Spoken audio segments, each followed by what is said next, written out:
We're back, people, and today we got another top 3 best fits for the Miami Dolphins in the 2025 NFL Draft video. This time, we got guards, another huge fit. I'm kind of going through the Dolphins' biggest needs right now, in this upcoming draft class. I think guards, obviously, is one of them. I don't know if they're going to value it as highly, I think, as the fans, but I do think this is actually probably the toughest one to do yet, because I am going to have a lot of honorable mentions, because I had a lot of players' names that I had very closely rated. So I just kind of picked guys that I haven't talked about a ton and I think are for sure going to be guards at the next level. Some of these guys are potential tackles as well, especially in the honorable mentions. But all these guys, very athletic, tested well also. Like, they're athletic on film, they tested well, which is big. I think for Miami, guard is the one position where, like, you don't have to be as athletic, which is, it is interesting. Like, tackle and center, I think, to be playing the Dolphins scheme, like, you have to be an elite athlete. Guard, like, I think you have to be a pretty good athlete, but being elite, that's why it kind of made it a little bit tougher, because there were some people in there that, like, maybe weren't as good athletes, but I still think they'd be good fits with the Dolphins scheme. But we'll go through this. All of these guys have a nastiness side of them. I wanted guys who could potentially move, reach, block, cut people off, and were potential, movers in a run game, because I'm looking for guys that can move people. I want run blockers first. Pass protection is always nice. It's a bonus that you can have, and you can help open up your scheme a little bit. But I really think, like, having an offensive line that can, work the run game for you is what really would open up the Dolphins offense. So, yeah, this should be kind of fun. I think the first player we're going after here, Zabel, North Dakota State, just under 6'6", listed at 312 with 32-inch arms. So he's the one guy on this list that did play tackle in college, but he's also played everywhere. And this guy is for sure going to be an interior guy at the next level, I just think, with his size. And he's got the nastiness. He's a mauler. He has a mauler mentality. And he absolutely bullied his competition, like, going versus, lower in schools. But, like, I think he proved it. Like, he's one of the guys that raised his stock the most throughout this, offseason with the Senior Bowl. At the Combine, he only did explosive grades, so, like, his broad and his vertical, but he tested elite in those areas. So, that's was a positive for him. Definitely raised his stock. So he's kind of the guy that I think is going to be gone by the time 48's around, and I don't think he's, pushed himself up to 13. So to me, he'd be more like a trade back option, but, like, he's a glove fit. Could start at either guard spot that you wanted. He'd also even be like a backup center for you. Even really, go out to tackle if it was really, really needed. But this guy, dominant up front, dominant demeanor, moves super well laterally. Also, like, a solid pass protector, which I think is what I'm looking for the Dolphins. Like, I just want guys who are pretty solid in pass protection, because the Dolphins get rid of the ball very quickly. They do a lot of jump setting. It's not a lot of true one-on-one pass sets. So, like, you don't need to be like a dominant pass protector. Like, I'd rather have a dominant, guy in the run game and then a decent pass protector than the other way around. So Zabel fits into that really, really nicely.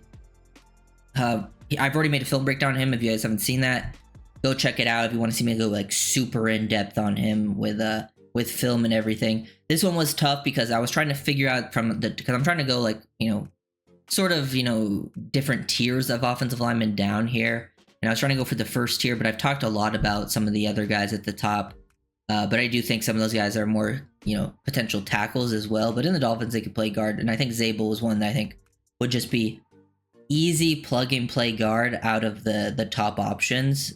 So definitely wouldn't be mad with the Zabel pick, especially if there was, like, a trade-back scenario or he somehow fell to 48. That would be ideal. Number 2. Actually, probably the toughest one yet here. Tate Ratledge, Georgia. This one, like, was the round 2 option, and I had a lot of different names to choose from here. That it was kind of tough. I just felt like I wanted to go Ratledge because I haven't talked about him as much, I think, as the other guys. He's another one with great athleticism. Listed at 6'6.5", 308. Had a 9.96 RAS grade, so, like, he was elite testing, which I think was huge for him.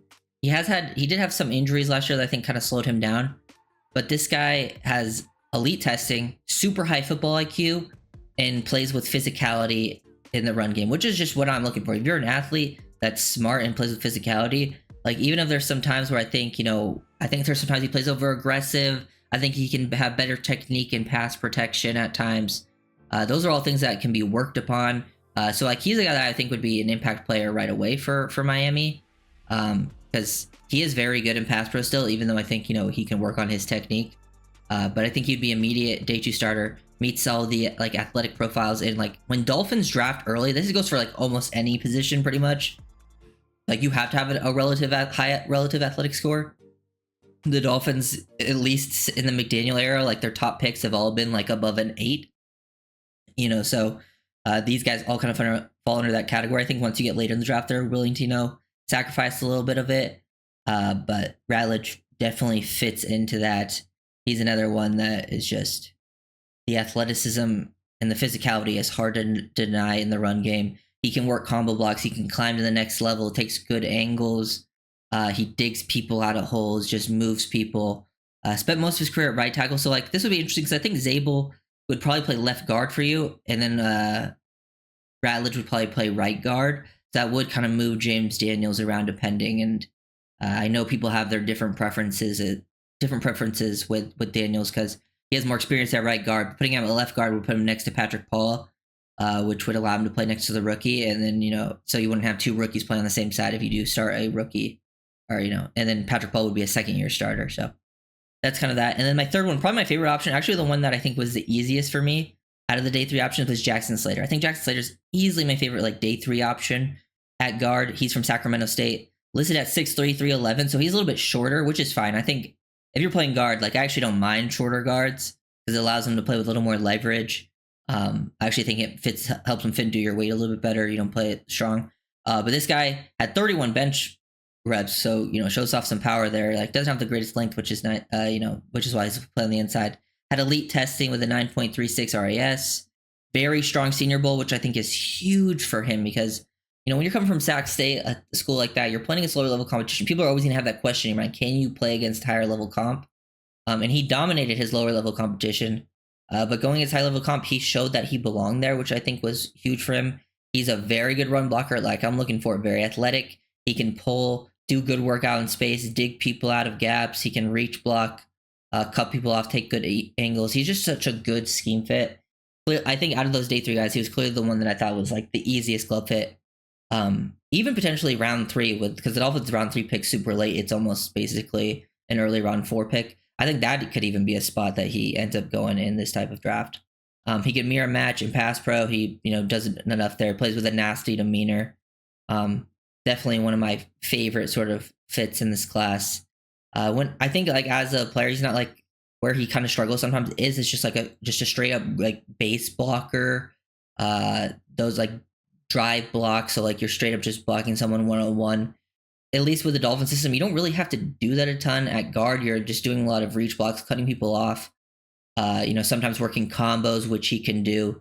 So just kind of, I think, would help him out a lot to play in the Dolphin system. I think the Dolphin system is actually pretty offensive line friendly. Like I've talked about it.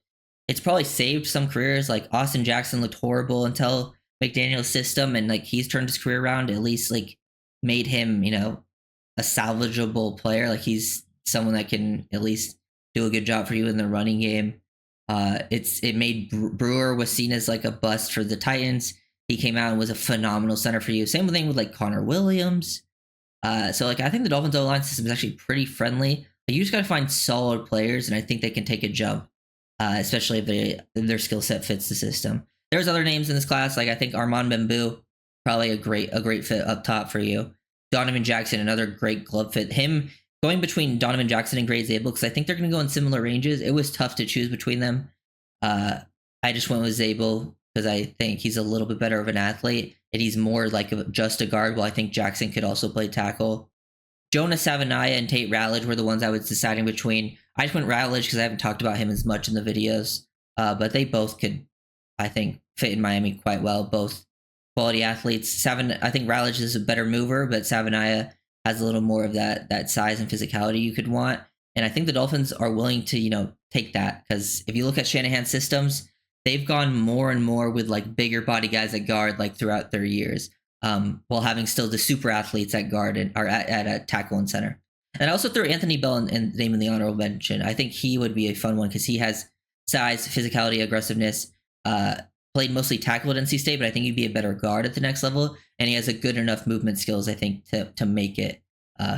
He at least reaches the threshold. There's some other names too. I think you could throw in there. But those were kind of the three guys: Zabel, Ratledge, Slater. Well, also like Membo, Donovan Jackson, 7'9", Anthony Bell. And those are all names I could easily throw in there. I think I just didn't because I've talked about them. I feel like more than these other guys. And Slater, I was going to put in there no matter what. So if you guys enjoyed the video, just like, comment, and subscribe. Let's get started.